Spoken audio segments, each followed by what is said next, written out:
इस बहुत प्यारी शाम विच शामिल प्यारे दर्शकों, साडे सन्मुख सजे और दूर दराज थावां ते इस प्रोग्राम नूं देखदे सारे प्यारे पंजाबी नूं, पंजाबीयत नूं, संगीत नूं, दैवीपन नूं और जिंदगी नूं प्यार करन वाले, अज दी शाम असीं बाबा फरीद जी दे नाम समर्पित कर रहे हैं।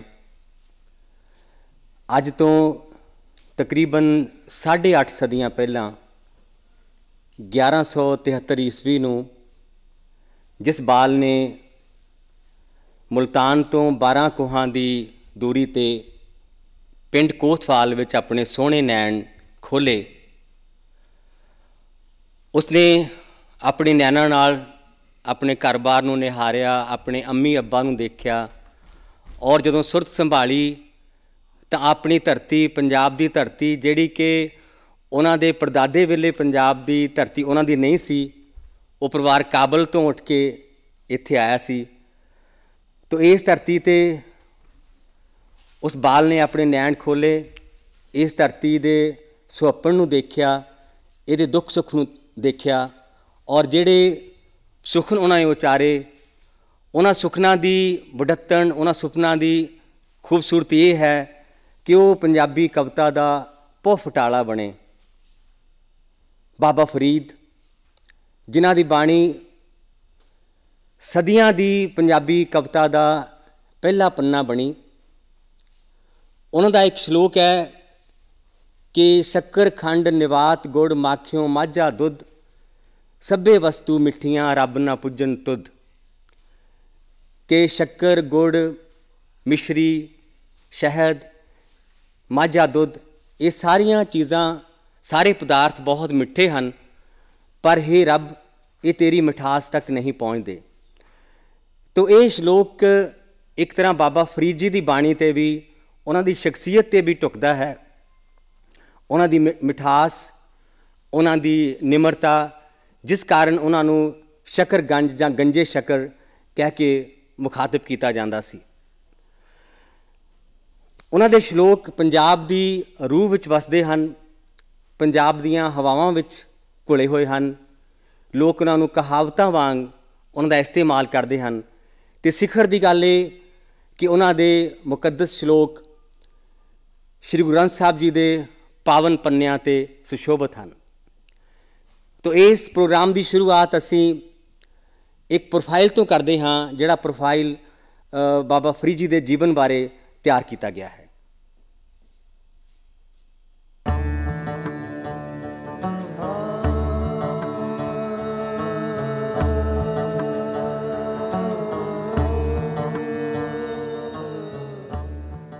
बाबा शेख फरीद जी सही अर्थां च पंजाबी साहित्य के मोढी मन्ने जाते हैं, क्योंकि पंजाबी की बकायदा शायरी आप तो ही शुरू होंदी है। उन्हां दा पूरा नाम फरीदुद्दीन मसूद गंज शक्कर सी। अजमेर के प्रसिद्ध चिश्ती सूफी फकीर बाबा निजामुद्दीन औलिया आप दे प्रमुख शिष्यां चों एक सन। इन्हां दा संबंध सूफियां दे चिश्ती फिरके नाल जोड़िया जाता है। इस फिरके के बुजुर्गों विचों ख्वाजा मोइनुद्दीन चिश्ती, ख्वाजा कुतुबुद्दीन बख्तियार काकी मानवता के नज़रिए वाले ते हिंदू मुस्लिम एकता के हामी रहे हैं। 29 दसंबर 1235 ईस्वी विच बख्तियार काकी के अकाल चलाने पिछों फरीदुद्दीन मसूद इन्हां दी गद्दी ते विराजमान हुए। बाबा फरीद के पिता का नाम जमालुद्दीन सुलेमान ते माता का नाम कुरैशम खातून सी। ਇਹਨਾਂ ਨੇ ਮੁੱਢਲੀ ਸਿੱਖਿਆ ਮਾਤਾ ਜੀ ਤੋਂ ਹਾਸਲ ਕੀਤੀ ਸੀ, ਜੋ ਬਹੁਤ ਹੀ ਨੇਕ ਮਮਤਾ ਵਾਲੀ ਔਰਤ ਸੀ। ਬਾਬਾ ਜੀ ਦੇ ਜਨਮ, ਮਰਨ ਤੇ ਜਨਮ ਸਥਾਨ ਬਾਰੇ ਕਾਫੀ ਭੁਲੇਖੇ ਪਏ ਹੋਏ ਹਨ। ਕੋਈ ਉਹਨਾਂ ਦੀ ਉਮਰ 95 ਵਰ੍ਹੇ ਦੱਸਦਾ ਹੈ ਤੇ ਕੋਈ 92 ਵਰ੍ਹੇ। ਇਹਨਾਂ ਦਾ ਸਮਾਂ ਆਮ ਤੌਰ ਤੇ 1173 ਈਸਵੀ ਤੋਂ 1266 ਈਸਵੀ ਤੱਕ ਮੰਨਿਆ ਜਾਂਦਾ ਹੈ। ਇਸੇ ਹਿਸਾਬ ਨਾਲ ਬਾਬਾ ਫਰੀਦ ਜੀ ਦੀ ਉਮਰ 93 ਵਰ੍ਹੇ ਬਣਦੀ ਹੈ। ਬਾਬਾ ਫਰੀਦ ਜੀ ਵੱਡੇ ਖਾਨਦਾਨ ਚੋਂ ਸਨ। ਪਿਛੋਕੜ ਅਫਗਾਨਿਸਤਾਨ ਦਾ। ਪਿਤਾ ਜੀ ਤੇ ਬਾਬਾ ਜੀ ਕੰਧਾਰ ਤੇ ਗਜ਼ਨੀ 'ਚ ਜੱਜ ਸਨ। ਉੱਥੇ ਰਾਜਸੀ ਉਥਲ ਪੁਥਲ ਹੋਈ, ਉਹ ਥਾਂ ਛੱਡਣਾ ਪਿਆ ਤਾਂ ਹਿੰਦੁਸਤਾਨ ਆ ਕੇ ਵਸੇਬਾ ਕੀਤਾ। ਮੁਲਤਾਨ ਦੇ ਹਾਕਮ ਨੂੰ ਮਿਲੇ। ਮੁਲਤਾਨ ਦੇ ਹਾਕਮ ਨੇ ਪੁੱਛਿਆ, ਮੈਂ ਤੁਹਾਡੀ ਕੀ ਖਿਦਮਤ ਕਰ ਸਕਦਾ? ਉਹਨਾਂ ਨੇ ਦੱਸਿਆ, ਜੀ ਜੋ ਸ਼ਾਨਾਂ ਸਾਡੇ ਤੋਂ ਖੁੱਸ ਚੁੱਕੀਆਂ ਹਨ ਉਹ ਤਾਂ ਬਹਾਲ ਨਹੀਂ ਹੋ ਸਕਦੀਆਂ, ਪਰ ਇਹ ਹੈ ਕਿ ਅਸੀਂ ਅਮਨ ਸ਼ਾਂਤੀ ਨਾਲ ਕਿਤੇ ਦਿਨ ਕਟੀ ਕਰਨ ਦੇ ਇੱਛੁਕ ਹਾਂ। ਖੇਤਾਂ ਵਿੱਚ ਕੋਠੀ ਪਾਈ। ਇਹਨਾਂ ਨੂੰ ਕੋਠੀ ਵਾਲੇ ਜਾਂ ਕੋਠੇ ਵਾਲੇ, ਜਿੱਥੋਂ ਖੋਤਵਾਲ ਵੀ ਲਫ਼ਜ਼ ਬਣਿਆ, ਇਹ ਇਹਨਾਂ ਦਾ ਵਸੇਬਾ ਸੀ। ਫਰੀਦ ਜੀ 18 ਵਰ੍ਹਿਆਂ ਦੀ ਉਮਰ ਵਿੱਚ ਆਪਣੇ ਪਿੰਡ ਤੋਂ ਉੱਠ ਕੇ ਮੁਲਤਾਨ ਆਏ। ਪੜ੍ਹ ਲਿਖ ਕੇ ਇਸਲਾਮੀ ਸ਼ਰਅ ਦੇ ਵਿਦਵਾਨ ਬਣੇ। ਕੁਰਾਨ ਇਹਨਾਂ ਦੇ ਜ਼ੁਬਾਨੀ ਕੰਠ ਸੀ। ਛੋਟੀ ਉਮਰ ਵਿੱਚ ਉਹਨਾਂ ਨੇ ਮੱਕੇ ਦੀ ਯਾਤਰਾ ਕੀਤੀ। ਵਾਪਸੀ ਤੇ ਮੁਲਤਾਨ ਤੇ ਉੱਥੋਂ ਅਜਮੇਰ ਵੀ ਹੁੰਦੇ ਆਏ। ਆਪ ਜੀ ਆਪਣੇ ਪੀਰ ਦੀ ਸੇਵਾ ਵਿੱਚ ਦਿੱਲੀ ਵੀ ਰਹੇ। ਨਾਲੋਂ ਨਾਲ ਹੋਰ ਕਈ ਥਾਵਾਂ ਸਰਸਾ, ਫਰੀਦਕੋਟ ਵੱਲ ਵੀ ਘੁੰਮੇ। ਮੁਰਸ਼ਦ ਬਖਤਿਆਰ ਕਾਕੀ ਨੇ ਆਪਣੇ ਪਿੱਛੋਂ ਫਰੀਦ ਨੂੰ ਗੱਦੀ ਦਿੱਤੀ। ਮੁਰਸ਼ਦ ਤੋਂ ਗੱਦੀ ਹਾਸਲ ਕਰਕੇ ਹਾਂਸੀ ਤੋਂ ਆਪਣੇ ਪਿੰਡ ਖੋਤਵਾਲ ਤੇ ਫਿਰ ਪਾਕ ਪਟਨ ਵਾਲੀ ਥਾਂ ਅਯੋਧਨ ਜੰਗਲ 'ਚ ਜਾ ਟਿਕੇ। ਬਾਬਾ ਫਰੀਦ ਜੀ ਸੰਜਮ ਸਨ ਉਹਨਾਂ ਦੀ ਜ਼ਿੰਦਗੀ 'ਚ। ਸ਼ੇਖ ਨਿਜ਼ਾਮੁਦੀਨ ਔਲੀਆ ਲਿਖਦੇ ਨੇ ਕਿ 2 ਰੋਟੀਆਂ ਮੈਂ ਪਕਾ ਕੇ ਉਹਨਾਂ ਦੇ ਹੱਥਾਂ 'ਤੇ ਰੱਖਦਾ। ਉੱਪਰਲੀ ਰੋਟੀ ਦੀਆਂ ਬੁਰਕੀਆਂ ਤੋੜ ਤੋੜ ਕੇ ਉਹ ਨਾਲ ਬੈਠੀ ਸੰਗਤ ਦੇ ਵਿੱਚ ਵਰਤਾਉਂਦੇ ਪ੍ਰਸ਼ਾਦ ਦੇ ਰੂਪ 'ਚ। ਇੱਕ ਰੋਟੀ ਸਿਰਫ ਖਾਂਦੇ ਸਨ 8 ਪਹਿਰ ਵਿੱਚ। ਬਾਬਾ ਫਰੀਦ ਦਾ ਕਲਾਮ ਇਸ ਕਦਰ ਮਧੁਰ ਗੁਣ ਨਾਲ ਭਰਪੂਰ ਸੀ ਤੇ ਆਪ ਦੀ ਬੋਲਚਾਲ ਇਸ ਹੱਦ ਤੱਕ ਨਿਮਰਤਾ ਭਰੀ ਤੇ ਮਿੱਠਤ ਵਾਲੀ ਸੀ ਕਿ ਲੋਕ ਪਿਆਰ ਨਾਲ ਇਹਨਾਂ ਨੂੰ ਸ਼ਕਰਗੰਜ ਜਾਂ ਗੰਜ ਸ਼ਕਰ ਕਹਿਣ ਲੱਗ ਪਏ।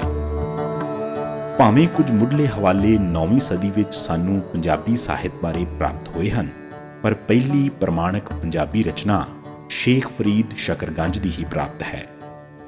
ਉਹਨਾਂ ਦੇ 4 ਸ਼ਬਦ ਤੇ 112 ਸ਼ਲੋਕ ਸ੍ਰੀ ਗੁਰੂ ਗ੍ਰੰਥ ਸਾਹਿਬ ਵਿੱਚ ਦਰਜ ਹਨ। ਇਹ ਸ਼ਮੂਲੀਅਤ ਪੰਜਾਬ ਦੀ ਭਾਸ਼ਾ, ਸਾਹਿਤ ਅਤੇ ਸੱਭਿਆਚਾਰ ਦੀਆਂ ਇੱਕੋ ਸਮੇਂ ਕਈ ਵਿਲੱਖਣਤਾਵਾਂ ਦੀ ਪ੍ਰਤੀਕ ਹੈ। ਇੱਕ ਸੂਫੀ ਸ਼ਾਇਰ ਦਾ ਕਲਾਮ, ਦੂਸਰੀ ਮਹਾਨ ਧਾਰਮਿਕ ਪਰੰਪਰਾ ਦੇ ਧਰਮ ਗ੍ਰੰਥ ਵਿੱਚ ਸ਼ਾਮਲ ਹੋਣਾ, ਜਿੱਥੇ ਦੋਨਾਂ ਪਰੰਪਰਾਵਾਂ ਦੀ ਵੱਡੀ ਮਾਨਵੀ ਵਿਚਾਰਧਾਰਕ ਸਾਂਝ ਦਾ ਉੱਤਮ ਪ੍ਰਮਾਣ ਹੈ, ਉੱਥੇ ਪੰਜਾਬੀ ਸੱਭਿਆਚਾਰ ਵਿੱਚ ਜਾਤੀ ਜਾਂ ਧਾਰਮਿਕ ਸੰਕੀਰਣਤਾ ਫੈਸਲਾਕੁਨ ਨਾ ਹੋ ਕੇ ਸੱਚੇ ਸੁੱਚੇ ਮਾਨਵੀ ਸਰੋਕਾਰਾਂ ਦੀ ਪ੍ਰਮੁੱਖਤਾ ਹੋਣਾ ਵੀ ਅਹਿਮ ਪ੍ਰਮਾਣ ਹੈ। ਸਭ ਤੋਂ ਵੱਧ ਭਰੋਸੇਯੋਗ ਜਿਹੜੀ ਸਮੱਗਰੀ ਹੈ ਬਾਬਾ ਫਰੀਦ ਜੀ ਬਾਰੇ, ਉਹ ਗੁਰੂ ਗ੍ਰੰਥ ਸਾਹਿਬ ਵਿਚਲੀ ਬਾਣੀ ਹੈ।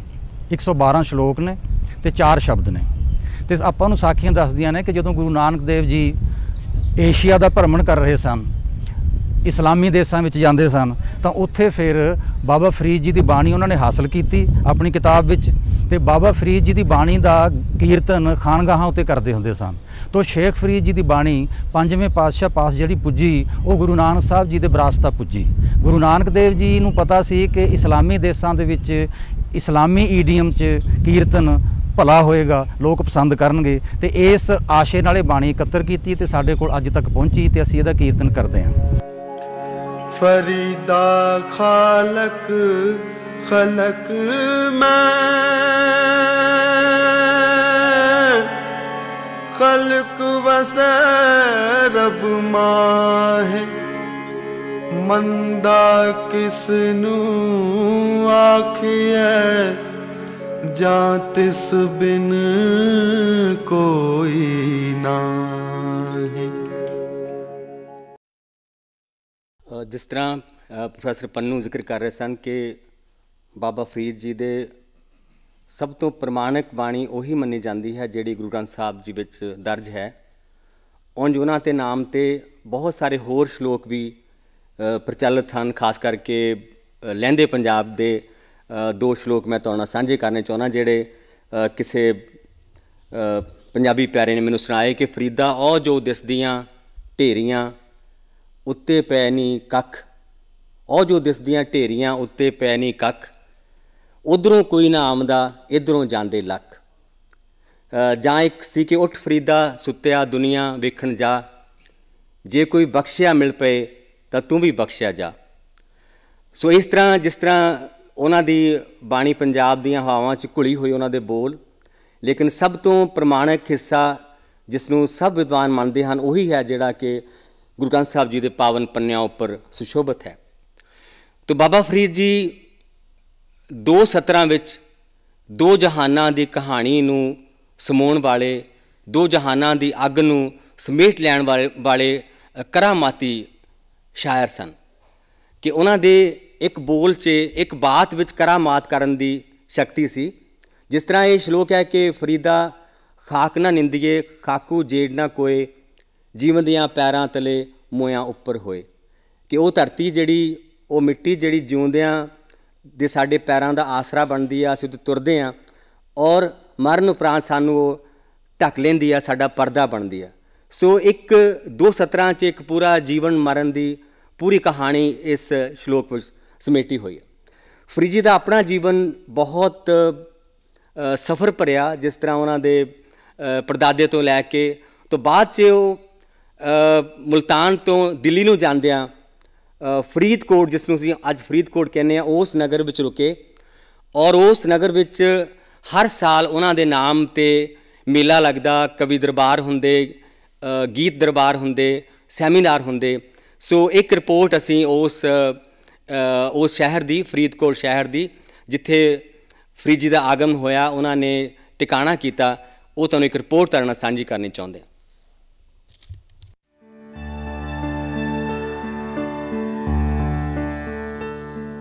फरीदकोट पंजाब की वो सरजमी है जिसनूं बाबा फरीद की चरण छो प्राप्त है। बाबा फरीद जी 5 अप्रैल 1173 ईस्वी नूं पैदा होए। उन्हां दा जन्म जिला मुल्तान के पिंड खोतवाल विखे होया ते 12वीं सदी विच उन्होंने पंजाब वाल नूं रुख किया और वो दिल्ली तो हंसावाली नूं जांदे हुए फरीदकोट रुके और फरीदकोट रुक के उन्होंने इस तरह के चमत्कार, इस तरह की रहमत बरसाई कि उन्हां दी पंजाबी बोली विच अलंकार और पंजाबी बोली विच जो बोले शब्द ने अज भी दुनिया के चेत्यां विच वसे हुए ने। उन्हां दी श्लोक, उन्हां दी बाणी, उन्हां दे दोहरे गुरबाणी विच अंकित ने। जिस तरह उन्होंने अध्यात्मकवाद विच प्रवेश करके दुनिया विच एक नवी रोशनी पैदा कर दी, उस तरह अज भी लोग जिस तरह पाकिस्तान और अरब के दूसरे देशों विचों फरीदकोट पहुँच के उन्हां दी याद नूं उस तरह ताज़ा करया करते हैं। अज तो लगे 5 दिन मेले च दूर दराडे तो आए श्रद्धालु उस तरह उन्हां दी बाणी नूं याद करते हैं और दिते उपदेशों नूं भी याद करते हैं। तो इस 5 रोज़ा मेले की असी वेखते हाँ टीवी रिपोर्ट। फरीदकोट वो पावन पवित्र भागां भरी धरती जिसनूं बाबा शेख फरीद शकरगंज की चरण छो प्राप्त है। जिला मुल्तान के पिंड खोतवाल विच 5 अप्रैल 1173 ईस्वी नूं पैदा हुए महान तपस्वी ने हिंदुस्तान विच 12वीं सदी के आरंभ विच प्रवेश करके अध्यात्मक जगत विच नवी रोशनी पैदा कर दी सी। बाबा फरीद जी का पूरा नाम फरीद उद दीन मसूद शकरगंज सी ते आप तुर्कां दे निकटवर्ती अफगान जाति नाल संबंधित सन। ख्वाजा बख्तियार काकी जी शेख फरीद जी दे मुर्शद सन। 12वीं सदी विच मुसलमानां दी हिंदुस्तान विच आमद नाल सूफी मत दा प्रचार आरंभिया। ख्वाजा बख्तियार काकी जी शेख फरीद जी दे मुर्शद सन। 12वीं सदी विच मुसलमानां दी हिंदुस्तान विच आमद नाल सूफी मत दा प्रचार आरंभिया, जिन्हां विच बख्तियार काकी, सुल्तान बाहू, शाह हुसैन, निजामुद्दीन औलिया ते बाबा बुल्ले शाह वर्गियां महान हस्तियां सन। शेख फरीद जी नूं शकरगंज इस करके आख्या जांदा सी क्योंकि उन्हां दे रचे श्लोकां विच मिठास ते इन्ना रस सी कि रची बाणी नाल शक्कर खंड दा ਮੀਂਹ ਬਰਸਣ ਲੱਗ ਪੈਂਦਾ ਸੀ। ਸ਼ਕਰਗੰਜ ਦਾ ਫਾਰਸੀ ਵਿੱਚ ਅਰਥ ਹੈ ਮਿਠਾਸ ਦਾ ਖਜ਼ਾਨਾ। ਜਿਵੇਂ ਫਰੀਦਾ ਸ਼ੱਕਰ ਖੰਡ ਨਵਾਤ ਗੁੜ ਮਾਖਿਓ ਮਾਝਾ ਦੁੱਧ, ਸਭੇ ਵਸਤੂ ਮਿੱਠੀਆਂ ਰੱਬ ਨਾ ਪੂਜਣ ਤੁਧ। ਰੱਬ ਅੱਲਾ ਨੂੰ ਮਿਲਣ ਦੀ ਮਨ ਦੀ ਤਾਂਘ ਨੂੰ ਇਸ ਤਰ੍ਹਾਂ ਦਰਸਾਉਂਦੇ ਹਨ।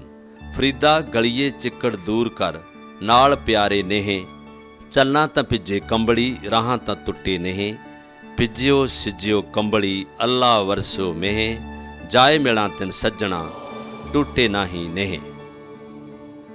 ਨਾਲ ਪਿਆਰੇ ਨੇ ਹੋ, ਨਾਲ ਪਿਆਰੇ ਨੇ ਹੋ, ਨਾਲ ਪਿਆਰੇ ਨੇ ਹੋ, ਨਾਲ ਪਿਆਰੇ ਨੇ। ਗਲੀਆਂ ਚਿੱਕੜ ਦੂਰ ਕਰ, ਗਲੀਆਂ ਚਿੱਕੜ ਦੂਰ ਕਰ, ਨਾਲ ਪਿਆਰੇ ਨੇ ਹੋ, ਨਾਲ ਪਿਆਰੇ ਨੇ ਹੋ, ਨਾਲ ਪਿਆਰੇ ਨੇ ਹੋ, ਨਾਲ ਪਿਆਰੇ ਨੇ ਹੋ, ਨਾਲ ਪਿਆਰੇ ਨੇ ਹੋ।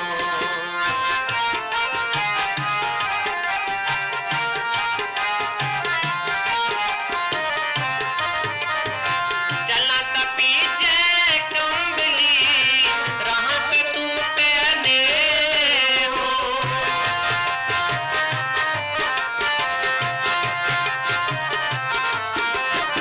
ਚੱਲਾਂ ਤਾਂ ਪੀਛੇ ਕੰਬਲੀ ਰਾਹਾਂ ਤੇ ਟੁੱਟੇ ਨੇ ਹੋ, ਰਾਹਾਂ ਤੇ ਟੁੱਟੇ ਨੇ ਹੋ, ਨਾਲ ਪਿਆਰੇ ਨੇ ਹੋ, ਨਾਲ ਪਿਆਰੇ ਨੇ ਹੋ, ਨਾਲ ਪਿਆਰੇ ਨੇ ਹੋ, ਨਾਲ ਪਿਆਰੇ ਨੇ ਹੋ।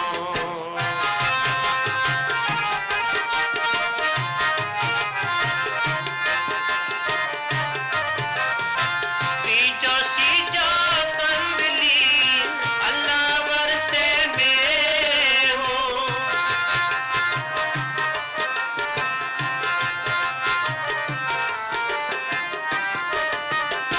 पीछो सीजो कंबली अल्लाह वरसे में हो, अल्लाह वरसे में हो, नाल प्यारे ने हो, नाल प्यारे ने हो, नाल प्यारे ने हो, नाल प्यारे ने हो।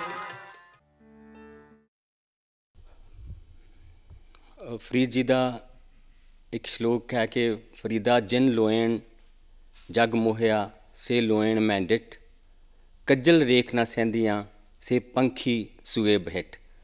ਕਿ ਮੈਂ ਉਹ ਨੈਣ ਦੇਖੇ, ਉਹ ਅੱਖਾਂ ਦੇਖੀਆਂ ਜਿਹੜੀਆਂ ਕੱਜਲੇ ਦੀ ਰੇਖਾ ਨਹੀਂ ਸੀ ਸਹਿੰਦੀਆਂ, ਲੇਕਿਨ ਅੱਜ ਉਹਨਾਂ ਦਾ ਕਰੰਗ ਦੇਖਿਆ ਔਰ ਉਹਨਾਂ ਅੱਖਾਂ ਦੇ ਅਖਵਾਨਿਆਂ ਵਿੱਚ ਪੰਛੀਆਂ ਨੇ ਆਪਣੇ ਆਲਣੇ, ਪੰਛੀਆਂ ਨੇ ਆਪਣੇ ਅੰਡੇ ਦਿੱਤੇ ਹੋਏ ਸੀ। ਸੋ ਇੱਕ ਦੋ ਤਸਵੀਰਾਂ ਦਾ ਮੁਕਾਬਲਾ, ਇੱਕ ਐਸੀ ਮੰਜ਼ਰ ਨਿਗਾਰੀ ਔਰ ਐਸੀ ਸੰਖੇਪਤਾ ਸ਼ਾਇਦ ਹੀ ਕਿਸੇ ਹੋਰ ਕਵੀ ਦੇ ਹਿੱਸੇ ਆਈ ਹੋਵੇ। ਪਰ ਗੱਲ ਸਿਰਫ ਕਾਵ ਗੁਣਾਂ ਦੀ ਨਹੀਂ, ਕਵਿਤਾ ਦੇ ਗੁਣਾਂ ਦੀ ਨਹੀਂ। ਗੱਲ ਇਹ ਹੈ ਕਿ ਬਾਬਾ ਫਰੀਦ ਹੋਣਾ ਦਾ ਕਲਾਮ, ਉਹਨਾਂ ਦੀ ਬਾਣੀ ਮਾਨਸਿਕ ਤੌਰ 'ਤੇ ਸੰਤਪਤ ਲੋਕਾਂ ਲਈ ਇੱਕ ਬਹੁਤ ਵੱਡਾ ਸਹਾਰਾ ਸੀ। ਉਹਨਾਂ ਦੀ ਬਾਣੀ ਵਿੱਚ ਇੱਕ ਸੇਕ ਵੀ ਸੀ ਔਰ ਨਿੱਘ ਵੀ ਸੀ ਔਰ ਚਾਨਣ ਵੀ ਸੀ। ਇਹ ਇੱਕ ਵਿਰੋਧਾਭਾਸ ਹੈ ਕਿ ਉਹਨਾਂ ਦੀ ਬਾਣੀ 'ਚ ਦੁੱਖ ਦੀ ਬਹੁਤ ਸ਼ਿੱਦਤ ਸੀ ਔਰ ਦੁੱਖ ਦੀ ਸ਼ਿੱਦਤ ਦੇ ਬਾਵਜੂਦ ਅਸੀਂ ਕਹਿੰਦੇ ਕਿ ਉਹਨਾਂ ਦੀ ਬਾਣੀ ਬਹੁਤ ਮਿੱਠੀ ਸੀ। ਕਿ ਦੁੱਖ ਦੀ ਸ਼ਿੱਦਤ ਐਸੀ ਕਿ ਉਹ ਆਪਣੀ ਅੰਮੜੀ ਨੂੰ ਵੀ ਕਹਿੰਦੇ ਆ ਕਿ ਫਰੀਦਾ ਜੇ ਦੇ ਨਾਲਾ ਕੱਪਿਆ, ਜੇ ਗਲ ਕੱਪੇ ਚੁੱਕ, ਪਵਨ ਨਾ ਇਤੀ ਮਾਮਲੇ ਸਹਾ ਨਾ ਇਤੀ ਦੁੱਖ। ਕਿ ਹੇ ਮੇਰੀ ਮਾਂ, ਤੂੰ ਜਿਸ ਦਿਨ ਨਾੜੂ ਕੱਟਿਆ ਸੀ, ਜੇ ਕਿ ਮੇਰਾ ਗਲਾ ਕੱਟ ਦਿੰਦੀ ਤਾਂ ਮੈਂ ਇਸ ਜ਼ਿੰਦਗੀ 'ਚ ਇੰਨੇ ਦੁੱਖ ਨਾ ਸਹਿੰਦਾ। ਕਿ ਇਹ ਦੁੱਖ ਦੀ ਸ਼ਿੱਦਤ, ਜਾਂ ਇਹ ਕਿ ਚਿੰਤ ਖਟੋਲਾ ਬਾਣ ਦੁੱਖ ਬਿਰਹਾ ਵਿਛਾਵਣ ਲੇਫ, ਇਹੋ ਹਮਾਰਾ ਜੀਵਣਾ ਤੂੰ ਸਾਹਿਬ ਸੱਚੇ ਦੇਖ। ਔਰ ਅਜੇ ਸੁਰੱਬ ਨਾ ਬੌੜਿਓ ਦੇਖ ਬੰਦੇ ਕੇ ਭਾਗ। ਕਿ ਦੁੱਖ ਦੀ ਇੰਨੀ ਸ਼ਿੱਦਤ ਸ਼ਾਇਦ ਹੀ ਕਿਸੇ ਹੋਰ ਕਵੀ 'ਚ ਮਹਿਸੂਸ ਹੋਵੇ। ਲੇਕਿਨ ਆਪਣੇ ਇੱਕ ਸ਼ਲੋਕ ਵਿੱਚ ਉਹ ਇਹ ਸਾਰੀ ਗੱਲ ਨੂੰ ਇਸ ਤਰ੍ਹਾਂ ਬਿਆਨ ਕਰਦੇ ਕਿ ਜਿਸ ਬੰਦੇ ਕੋਲ दुख नहीं, वो बंदा शमशान के बराबर है। कोई इस दुख की शिद्दत नूं एक वरदान तक लै जांदे आ, दुख नूं सराप ना रहन दे के दुख नूं एक वर बना दिंदे आ कि फरीदा बिरहा बिरहा आखिए बिरहा तू सुल्तान, जित तन बिरहा ना ऊपजे सो तन जान मसान, कि उस तन नूं शमशान समझ। शायद इस दुख की शिद्दत विच बंदे अपना दुख भुल जाते हैं, इसे करके ये बाणी सानू मिठी लगती है। तो हुण सुनते हैं असीं इस बाणी का गायन इन्हां सूफी गायकों कोलों, जिन्हां ने अपने ही अंदाज विच फरीद जी की बाणी का सुरबद्ध उन्होंने संगीतबद्ध किया।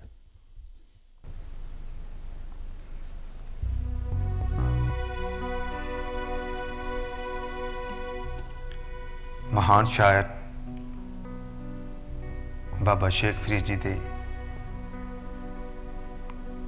जो उन्होंने समर्पित अज की शाम है, उहदे विच साडे वर्गे नाचीज़ गवैयां दा शामिल होना साडे लिए बहुत खुशकिस्मती है।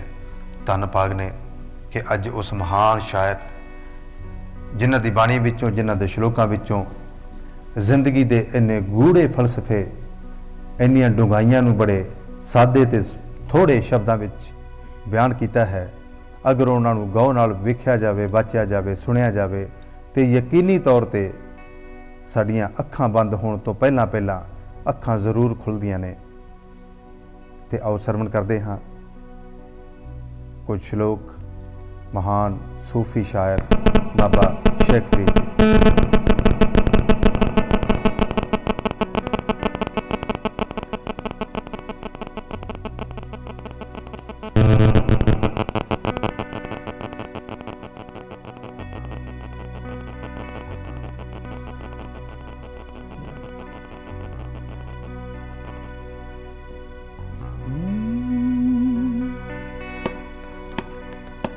बिरहा बिरहा आखिए बिरहा तू सुल्तान, बिरहा बिरहा आखिए बिरहा तू सुल्तान,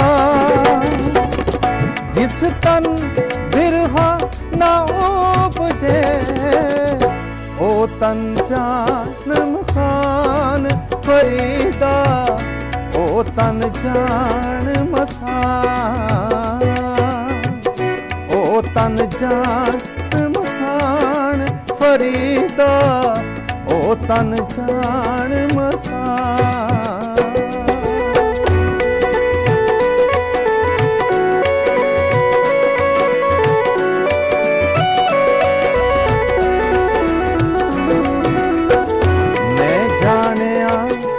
दुख मुझको मैं जानिया, दुख मुझको दुख सब आया है जग,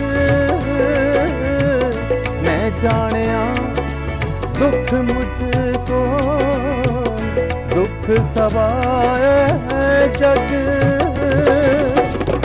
उच्चे चढ़ के वेख्या कर कर हो अग फरीदा, कर कर हो अग, कर कर हो अग फरीदा, कर कर हो अग।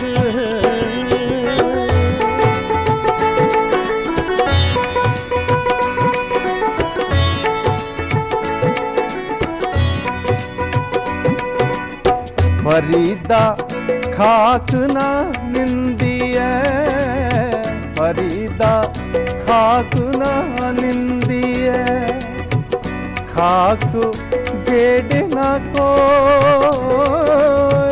फरीदा खाक ना निंदी है, खाक जेड़ ना को जीवंदिया तेरा मोया ऊपर होए फरीदा, मोया ऊपर हो, मोया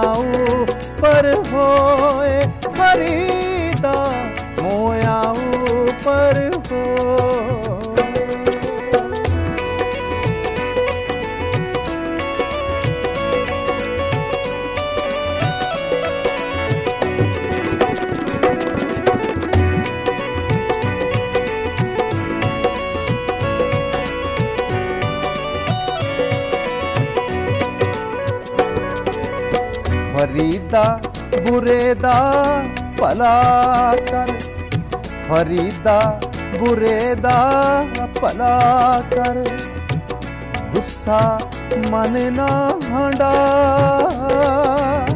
फरीदा बुरे दा भला कर, गुस्सा मन ना हंडा,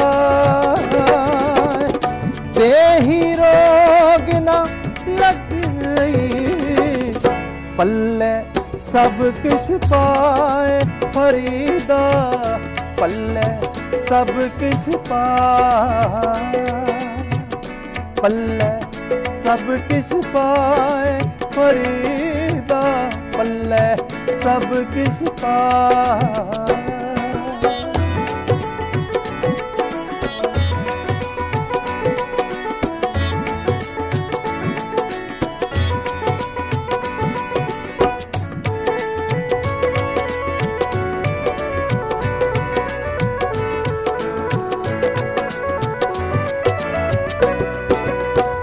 रुखी सुखी खाए के, रुखी सुखी खाए के, ठंडा पानी पी,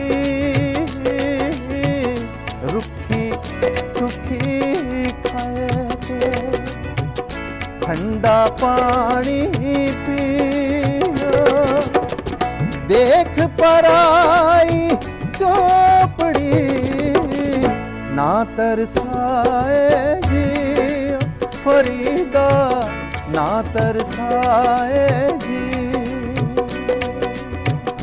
ना तरसाए जी फरीदा, ना तरसाए जी।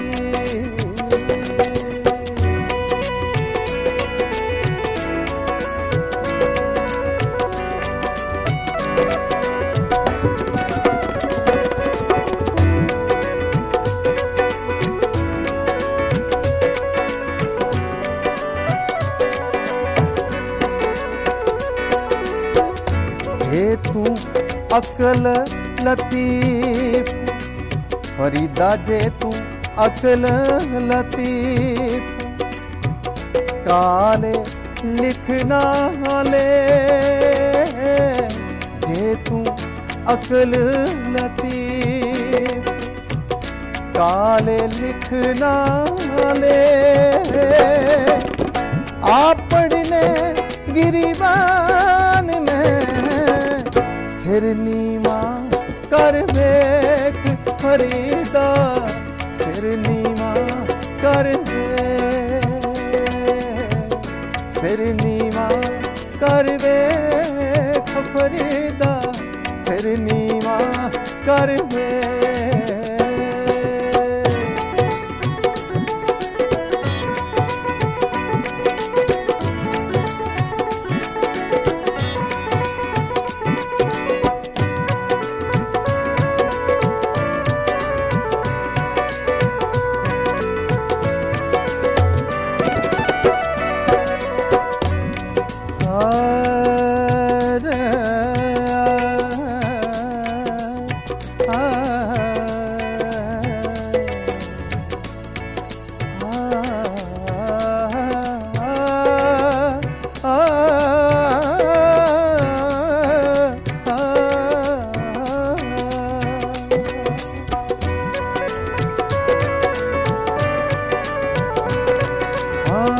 देख फरीदा जोतिया, देख फरीदा जोतिया, दाढ़ी होई पूर, देख फरीदा जोतिया, दाढ़ी होई पूर, अग्गा नेड़े आया, पिछा रह गया दूर फरीदा, पिछा रहा दूर,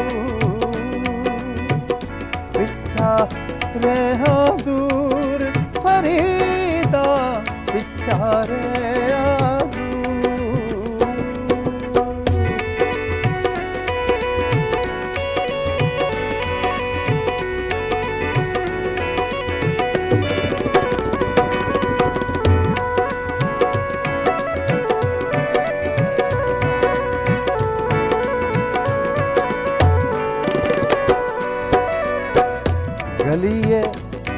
चिक्कड़ दूर कर, गलिए चिक्कड़ दूर कर, गलिए चिक्कड़ दूर कर, नाल प्यारे ने गलिए चिक्कड़ दूर कर, नाल प्यारे ने चला ता पिछे कंबली, रहा ता टूटे फरीदा, रहा ता टूटे ने,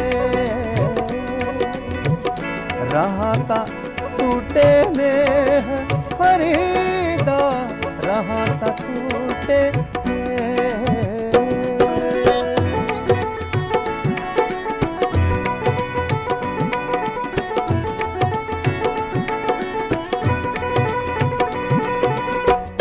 बुढ़ा होया शेख फरीद, बुढ़ा होया शेख फरीद, बुढ़ा होया शेख फरीद, कंबन लगी दे, बुढ़ा होया शेख फरीद, कंबन लगी दे, जे सावरिया जीवना भी तन हो सीखे फरीदा, भी तन हो सीखे, भी तन हो सीखे फरीदा, भी तन हो सीखे।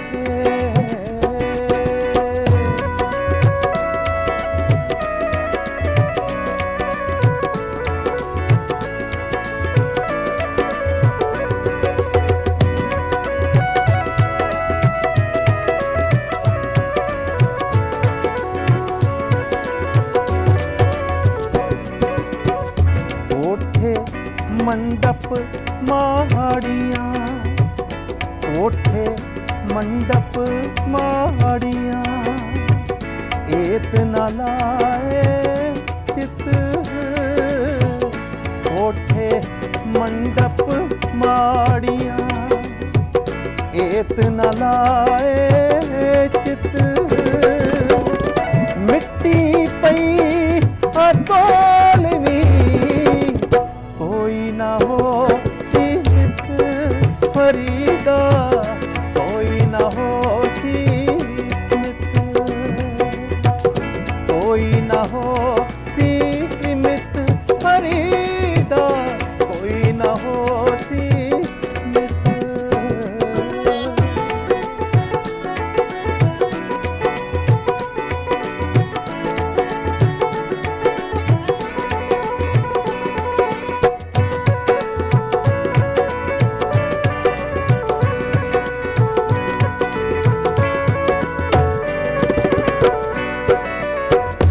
काले मैंडे कपड़े,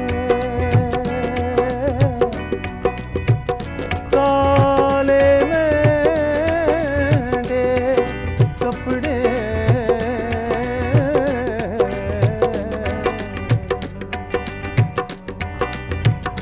बाबा शेख फरीद जी इत्थे बाहरी विखावियां दा पहरावियां दा खंडन करके अंदर झात दी गल करते हैं कि हे इंसान तू पहरावियां ते बाहरी विखावियां ते न जा, बल्कि अंदरों सोहना हो तां जो तू अपने प्रीतम नूं असल विच सोहना लग सके।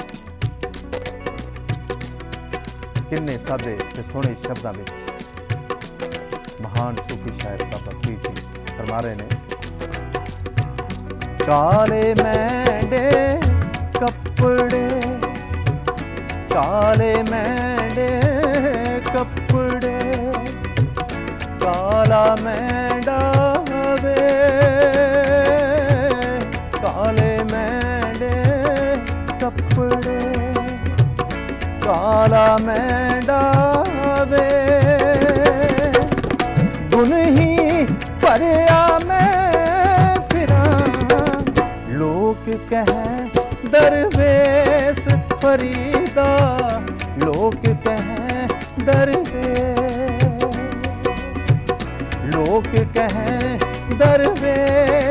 फरीदा लोक कहें दरवेश।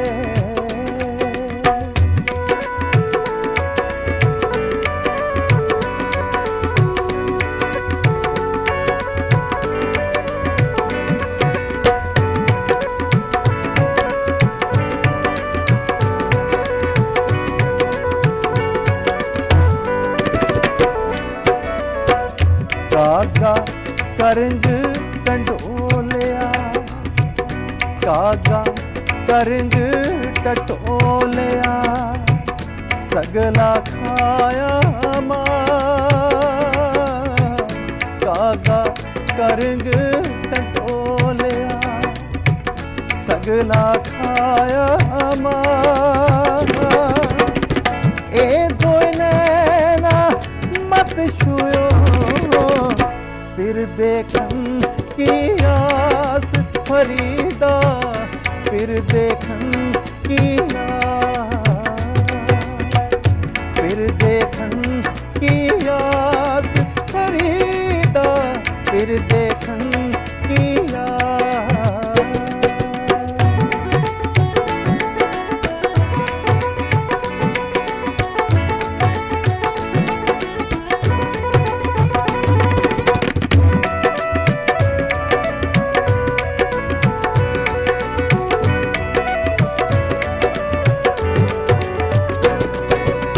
फरीदा खाकुना निंदिए, फरीदा खाकुना निंदिए, खाकु जेडना को। फरीदा खाकुना निंदिए, खाकु जेडना को। जीवंदिया पैरा थले, जीवंदिया पैरा थले, मोया ऊपर होए फरीदा, मोया ऊपर हो, मोया ऊपर होए फरीदा, मोया ऊपर हो।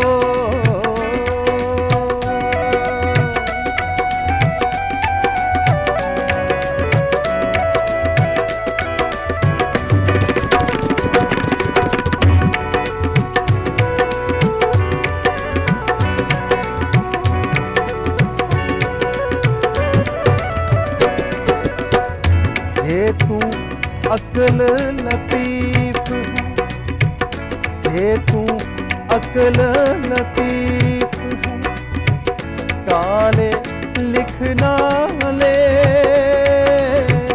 जे तू अकल लतीफ, काले लिखना ले। आप पढ़ने गिरिदान में, मन नीवा कर वेख फरीदा, मन नीवा कर वेख, मन नीवा कर वेख फरीदा, मन नीवा कर वेख।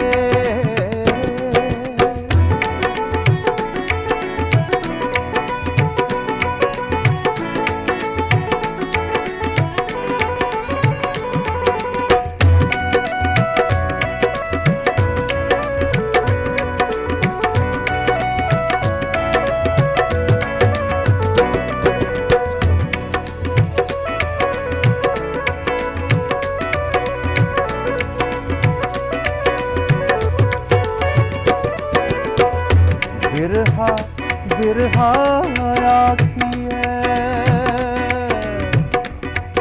बिरहा बिरहा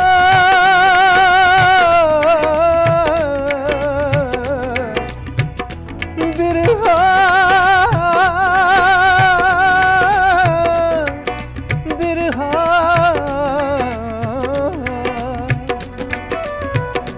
बिरहा बिरहा आखिए, बिरहा बिरहा आखिए, बिरहा तू सुल्तान, आखिए बिरहा तू सुल्तान जिस तन बिरहा ना उपजे ओ तन जान मसान फरीदा ओ तन जान मसान ओ तन जान मसान फरीदा ओ तन जान मसान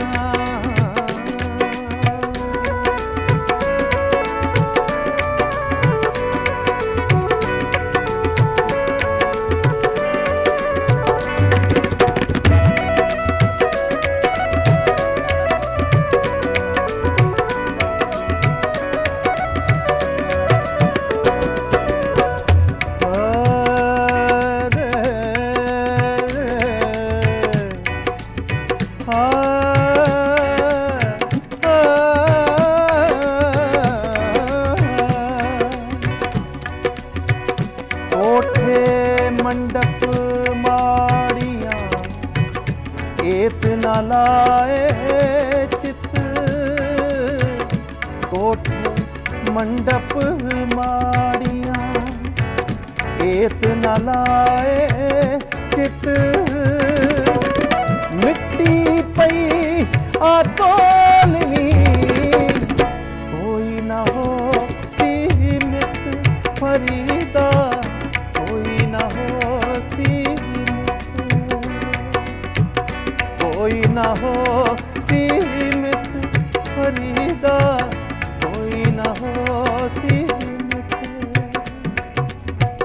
कोई न हो सीमित फरीदा कोई न हो सीमित कोई न हो सीमित फरीदा कोई न हो सीमित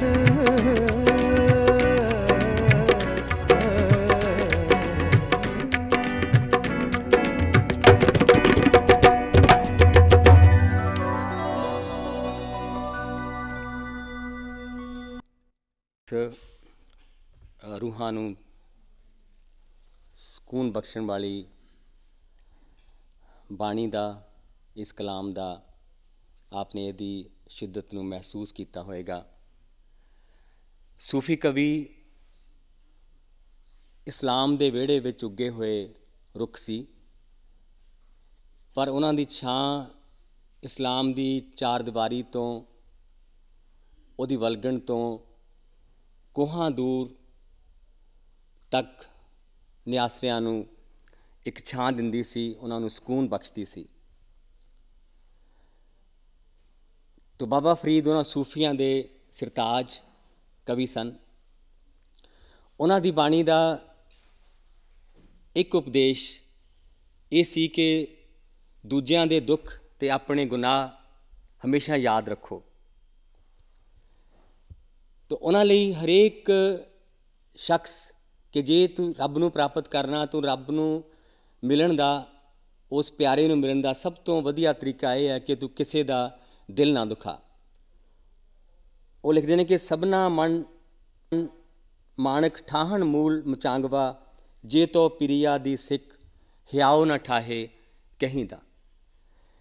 कि इसलिए इस बाणी में समुची मानवता नूं अपने विच परोण दी, सारे दिलां नूं विन्हण दी एक ऐसी कशिश है कि इन्नियां सदियां बीतण बाद भी इहदा सेक, इहदा निग और चानन कायम दायम प्रज्वलित है। तो हुण असी एक बार फिर फरीदकोट दे होए मेले दी एक दूसरी झलक तुहाडे सामने पेश करनी चाहुंदे हां।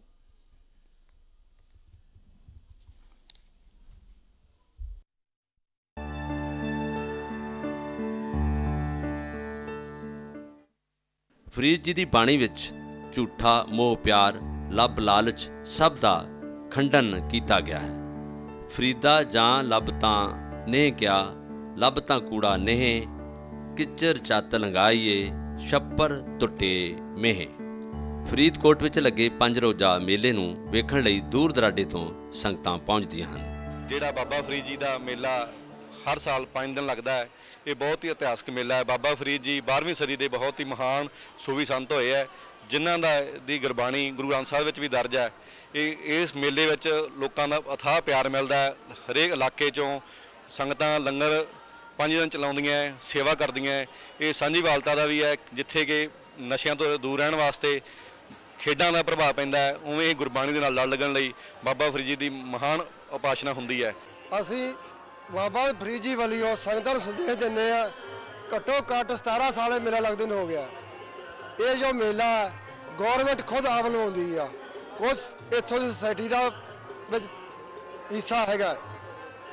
ਗੁਰਬਾਣੀ ਦੇ ਵਿੱਚ ਗੁਰੂ ਗ੍ਰੰਥ ਸਾਹਿਬ ਪੜ੍ਹੋ, ਇਹਨਾਂ ਦੇ ਸ਼ਲੋਕ ਸੇਧ ਦੇਣ ਵਾਸਤੇ ਸੰਗਤ ਨੂੰ ਵਧੀਆ ਵਿਚਾਰ ਤੁਸੀਂ ਆਪ ਵੀ ਸੁਣੋ, ਗੁਰੂ ਗ੍ਰੰਥ ਸਾਹਿਬ ਪੜ੍ਹੋ, ਤੁਸੀਂ ਤੁਹਾਨੂੰ ਬਹੁਤ ਹੀ ਆਲਾ ਮੇਲਾ ਸਿਰਫ ਉਹਨਾਂ ਦੇ ਉਪਦੇਸ਼ਾਂ ਕਰਕੇ ਸਾਡਾ ਭਰਿਆ ਹੋਇਆ। ਅਸੀਂ ਸਾਰੇ ਇੱਥੇ ਮੇਲਾ ਵੇਖਣ ਆਏ ਹਾਂ, ਜਿਹੜਾ 5 ਦਿਨਾਂ ਤੋਂ ਚੱਲਿਆ ਆ ਰਿਹਾ ਹੈ। ਇਸ ਦੌਰਾਨ ਸਾਨੂੰ ਬਹੁਤ ਸਾਰੀਆਂ ਸਿੱਖਿਆਵਾਂ ਮਿਲਦੀਆਂ, ਜਿਹੜੀਆਂ ਬਾਬਾ ਜੀ ਨੇ ਲਿਖੀਆਂ, ਬਾਬਾ ਜੀ ਦੀ ਸ਼ਲੋਕ ਗੁਰਬਾਣੀ ਗੁਰੂ ਗ੍ਰੰਥ ਸਾਹਿਬ ਵਿੱਚ ਦਰਜ ਨੇ, ਜੋ ਸਾਨੂੰ ਆਪਸ ਵਿੱਚ ਮਿਲ ਜੁਲ ਕੇ ਰਹਿਣ ਬਾਰੇ ਦੱਸਦੇ ਹਨ। ਅਤੇ ਇਹ ਬਾਬਾ ਜੀ ਨੇ ਇਹ ਵੀ ਦੱਸਿਆ ਕਿ ਤੁਸੀਂ ਸਿਰਫ ਬਾਹਰ ਆ ਕੇ ਨਹੀਂ ਭਗਤੀ ਕਰਨੀ, ਘਰ ਵਿੱਚ ਰਹਿ ਕੇ ਹੀ ਭਗਤੀ ਕਰਨੀ ਹੈ। ਸਾਨੂੰ ਸਾਰਿਆਂ ਨੂੰ ਇਹੋ ਹੀ ਸਿੱਖਿਆ ਮਿਲਦੀ ਹੈ ਕਿ ਅਸੀਂ ਆਪਸ ਵਿੱਚ ਮਿਲ ਜੁਲ ਕੇ ਰਹਿਣਾ ਹੈ। ਇਹ ਹੈ ਬਾਬਾ ਸ਼ੇਖ ਫਰੀਦ ਜੀ ਦਾ ਗੁਰਦੁਆਰਾ ਟਿੱਲਾ ਸਾਹਿਬ, ਜੋ ਬਾਬਾ ਫਰੀਦ ਜੀ ਦੀ ਯਾਦ ਵਿੱਚ ਤਾਮੀਰ ਕੀਤਾ ਗਿਆ। ਦੂਰ ਦਰਾਡੇ ਤੋਂ ਸ਼ਰਧਾਲੂ ਆਸਾਂ ਮੁਰਾਦਾਂ ਪੂਰੀਆਂ ਕਰਨ ਲਈ ਨਤਮਸਤਕ ਹੋ ਰਹੇ ਹਨ। ਇਹ ਹੈ ਇਤਿਹਾਸਕ ਗੁਰਦੁਆਰਾ ਗੋਦੜੀ ਸਾਹਿਬ, ਜਿੱਥੇ ਬਾਬਾ ਫਰੀਦ ਜੀ ਨੇ ਆਪਣੇ ਮੁਰਸ਼ਦ ਖਵਾਜਾ ਬਖਤਿਆਰ ਕਾਕੀ ਜੀ ਵੱਲੋਂ ਬਖਸ਼ਿਸ਼ ਕੀਤੀ ਗੋਦੜੀ ਜੀ ਯਾਦ ਵਿੱਚ ਤਾਮੀਰ ਕਰਵਾਇਆ ਗਿਆ। ਇੱਥੇ ਸੰਗਤਾਂ ਦਰਸ਼ਨਾਂ ਲਈ ਦੂਰ ਦਰਾਡੇ ਤੋਂ ਆ ਕੇ ਢਾਡੀ ਵਾਰਾਂ ਦਾ ਆਨੰਦ ਮਾਣ ਰਹੇ ਹਨ। ਜਿਸ ਮੌਕੇ ਬਾਬਾ ਫਰੀਦ ਜੀ ਇਸ ਅਮੋਲ ਕਹਿਰ ਦੀ ਧਰਤੀ ਤੇ ਆ ਕੇ ਇਸ ਮੇਰੀਥੇ ਦੇ ਬੈਠੇ ਆ ਕੇ ਗੋਦੜੀ ਦੇ ਨਾਲ ਵਿਚਾਰ ਵਟਾਂਦਰਾ ਹੋਇਆ। ਗੋਦੜੀ ਕਹਿਣ ਲੱਗੀ, ਫਕੀਰਾ ਮੇਰੇ ਬਿਨਾ ਤੂੰ ਫਕੀਰ ਨਹੀਂ। ਬਾਬਾ ਫਰੀਦ ਕਹਿੰਦਾ, ਨਹੀਂ ਗੋਦੜੀਏ ਮੇਰੇ ਨਾਲ ਹੀ ਤੇਰੀ ਇੱਜ਼ਤ ਹੈ, ਤੇਰਾ ਮਾਣ ਹੈ। ਜਦੋਂ ਇਹਨਾਂ ਬਾਦ ਵਿਵਾਦ ਹੋਇਆ, ਗੋਦੜੀ ਚਲਾ ਕੇ ਮਾਰੀ। ਰੋਂਦੀ ਹੋਈ ਗੋਦੜੀ ਬਾਬਾ ਫਰੀਦ ਨੂੰ ਚੰਦ ਗੱਲਾਂ ਕਹਿੰਦੀ ਆ।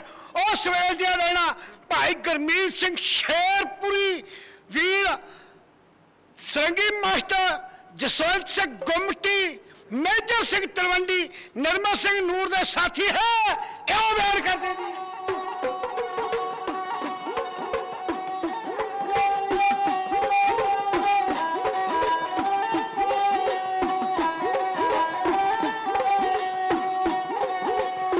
ਗੁੱਸੇ ਦੇ ਵਿੱਚ ਆ ਕੇ ਸੁੱਟਦੀ ਫੇਰ ਗੋਦੜੀ ਬੋਲੇ ਜੀ, ਕਿਹੜੀ ਗੱਲੋਂ ਛੱਡ ਕੇ ਤੁਰਿਆ ਖਾਵੇਗਾ ਡਕ ਡੋਲੇ ਜੀ। ਉਹਨੂੰ ਲੋਕੀ ਕਹਿਣ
जिस जगह ते आपां खड़े हाँ ये जगह बाबा शेख फरीद जी दे गोदड़ी साहब जिथे उन्होंने गोदड़ी उतारी सी उस जगह ते ये संत सरोवर बनया होया है। बाबा फरीद जी इत्थे गोदड़ी उतार के अगे पिंड दे विच प्रशादा छकन वास्ते गए सी जिथे कि राजे दा अपना किला बन रहा सी। उन्हां नूं वेला जा वेख के उन्होंने काम ते ला लिया जो कि उन्हां दी भगती सच विच समाए होए सी ते उन्हां दे जो बठल चकाउंदे सी उन्हां दे सिर तो उपर जांदा सी। ਉਹ इस करके राजे ने उन्हां तो माफ़ी मंगी तो उन्होंने कहा जी साडा शहर वाधा फुलदा नहीं तो बाबे फरीद जी ने कहा तुसीं इन्हां दा नाम बदल दिओ जो कि बाबा उन्होंने पूछा असीं नां की रखीए तो उन्होंने कहा जो मर्जी रख लो। उन्होंने पूछा तुहाडा नाम की है उन्होंने कहा जी साडा नाम फरीद है जी तो उन्हां दे नां ते फरीद ते किला बन रहा किले नूं कोट भी कहा जाता है फरीद दा कोट उन्होंने नां रखिया जो कि बाबा जी दिल्ली तो आए सीगे ते इत्थे जदों वापस आए बच्चियां ने गोलड़ी जो सी उन्हां दी गेंद बना के पाड़ती जो कि उन्हां दा गोदड़ी नाल बहुत प्यार सी। उन्होंने आके उस वराग दे विच इत्थे 40 दिन भगती कीती। ਇਹ ਹੈ ਫਰੀਦਕੋਟ ਦਾ ਇਤਿਹਾਸਕ ਕਿਲਾ ਮੁਬਾਰਕ ਜਿਸ ਦੀ ਹਾਲਤ ਚੰਗੀ ਨਜ਼ਰ ਆ ਰਹੀ ਹੈ। ਮੁੱਖ ਦੁਆਰ ਬਿਲਕੁਲ ਚੰਗੀ ਹਾਲਤ ਵਿੱਚ ਨਜ਼ਰੀ ਪੈ ਰਿਹਾ ਹੈ ਪਰ ਸਮੇਂ ਦੀ ਲੰਬੀ ਗਾਥਾ ਨੇ ਇਸ ਵਿੱਚ ਤੋੜ ਭੰਨ ਲਾ ਰੱਖੀ ਹੈ।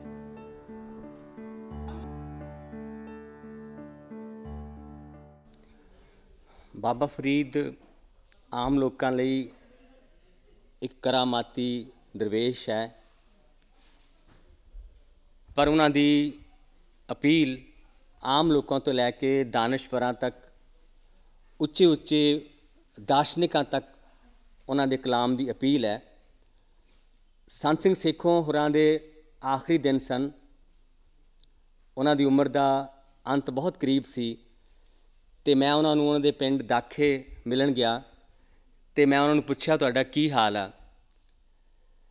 ਅਤੇ ਉਹਨਾਂ ਨੇ ਇੱਕ ਐਸੀ ਹਾਲਤ 'ਚ ਬਾਬਾ ਫਰੀਦ ਜੀ ਦਾ ਸ਼ਲੋਕ ਮੈਨੂੰ ਸੁਣਾਇਆ। ਕਹਿੰਦੇ ਦੇਖ ਫਰੀਦਾ ਜੇ ਥੀਆ ਸ਼ੱਕਰ ਹੋਈ ਵਿਸ ਸਾਈਂ ਬਾਝੋਂ ਆਪਣੇ वेदन कहिए किस कि एक मार्क्सवादी चिंतक और बहुत गहरा दानश्वर उस वेले बाबा फरीद के बोलों विचों ही ये सहारा प्राप्त कर रहा सी।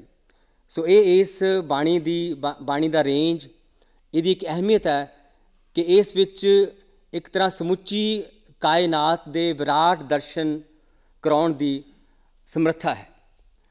सो बाबा फरीद जी का दुख की इंतहा तो अगला जो मंजर असी देखते हैं वो एक मौत का मंजर है कि मौत उन्हां दे कलाम च पल पल हाज़र है। विद्वान कहते हैं कि बाबा फरीद जी सारे जहान नूं एक तरह मौत के दृष्टिकोण तो देख रहे हैं कि जिथे मौत बहुत करीब है और पल पल आदमी विनस रहे, वनस्पति विनस रही, फल फुल पंखी उड़े जा रहे तो एक इहो जिहा मंजर उन्हां दी सारी बाणी विच नज़र आउंदा।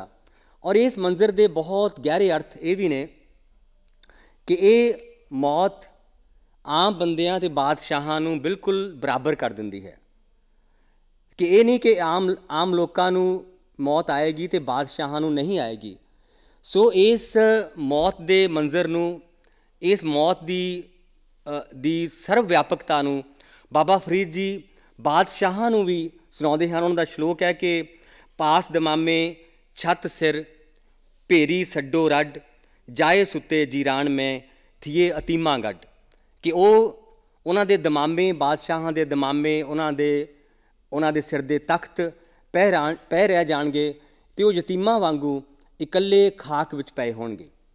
ये दृश्य खिच्चण पिछे बहुत गहरे अर्थ ने कि वो बादशाहां नूं अपने जुल्म तो, अपनी बेइनसाफी तो, अपने गुरूर तो बाज आउण दा एक ऐसा संदेश दिंदे हन कि जिहड़ी मौत है वो एक इहो जी चीज़ है जिहड़ी सब नूं बराबर कर दिंदी है।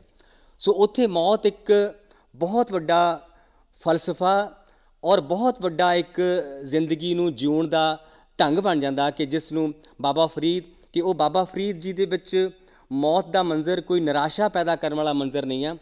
ਉਹ ਇੱਕ ਜ਼ਿੰਦਗੀ ਨੂੰ ਜਿਉਣ ਦਾ ਢੰਗ ਹੈ ਜਿਸ ਨੂੰ ਅਸੀਂ ਮਹਿਸੂਸ ਕਰ ਸਕਦੇ ਹਾਂ। तो बाबा फरीद जी की मौत नूं, और दूसरा है कि रब नूं याद रखना। सो रब बाबा फरीद का रब बहुत मिठा भी आ, बहुत जाबर भी आ, बहुत सज़ा देने वाला भी आ। उस रब दे अनेकां रंग ने जिहड़े कि असीं फरीद की बाणी विच, और अखीर ते वो रब वो है कि जिहड़ा हरेक दिल दे विच वास करदा, हरेक दिल दे विच ओहदा वासा, और हरेक दिल दे विच वो धड़कदा और गाउंदा प्रतीत हुंदा।